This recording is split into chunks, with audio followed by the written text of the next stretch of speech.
News when you want it with Bloomberg News Now. I'm Moinca Rix. That's your closing bell on Wall Street, and stocks were up to end the trading week amid solid economic data, with the Dow climbing 1%, adding 518 points. The Nasdaq added 113, up about 0.4%. The S&P also 0.4 higher, up 33 points. The 2-year Treasury yields up 5 basis points at 4.2%. The 10-year yields up 3 basis points at 4.7%. And the 30-year yields also up 3 basis points at 5.2%. Oil prices were steady, with Brent crude at $94 a barrel, and Bitcoin had its biggest weekly rally in 3 years, topping $77,000.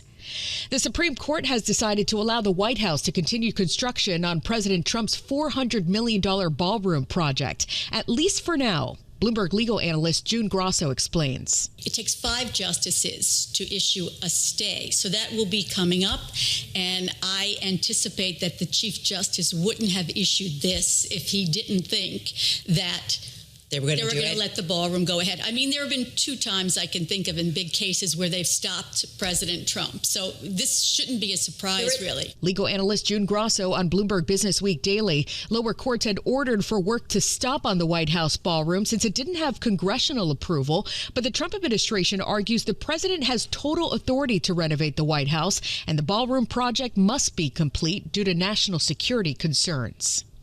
Iran's president's now urging an end to the war with the U.S. in his latest pushback against hardliners who want to keep this conflict going.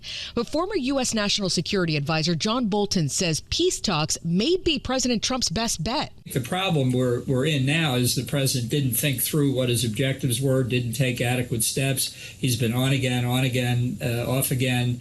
For months now, and I think the Iranians see weakness. They see his concern for the upcoming November elections, and they're trying to play off that. Bolton adds he thinks the U.S. has to bring military force to reopen the Strait of Hormuz and help Arab producers get their products through.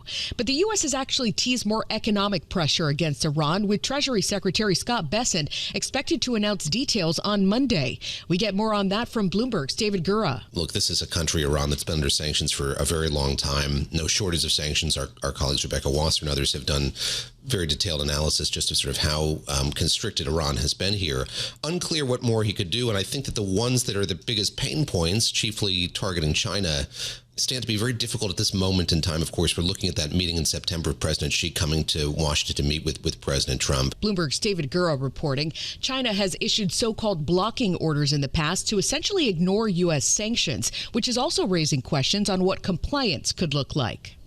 The U.S. is on the brink of negotiating a new trade deal with Canada ahead of a midnight deadline before President Trump's threatened 50% tariffs on Canadian exports goes into effect. The 2 nations have already agreed to lower tariffs on autos and steel and aluminum products.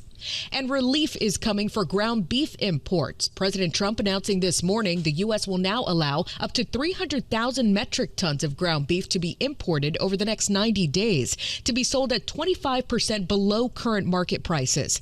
Beef prices have soared amid a deep U.S. cattle shortage.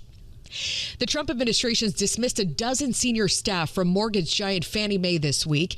It's still unclear which positions were affected and whether the changes represent a shift in strategy for the mortgage agency.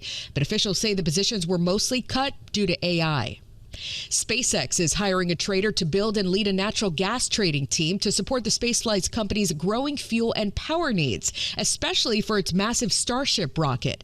Postings for the role say it's either based in Cape Canaveral, Florida, or Starbase, Texas. And SpaceX isn't alone. Other prominent tech companies, including Meta and OpenAI, have recently indicated plans to dive into power trading as their energy needs expand. Another day, another recall. This time, it's alfalfa sprouts linked to E. coli and salmonella. Health officials say dozens of people have gotten sick so far, mostly in Minnesota and Wisconsin over the last few days. At least 2 people have been hospitalized. And that's news when you want it with Bloomberg News Now. I'm Moinca Rix, and this is Bloomberg.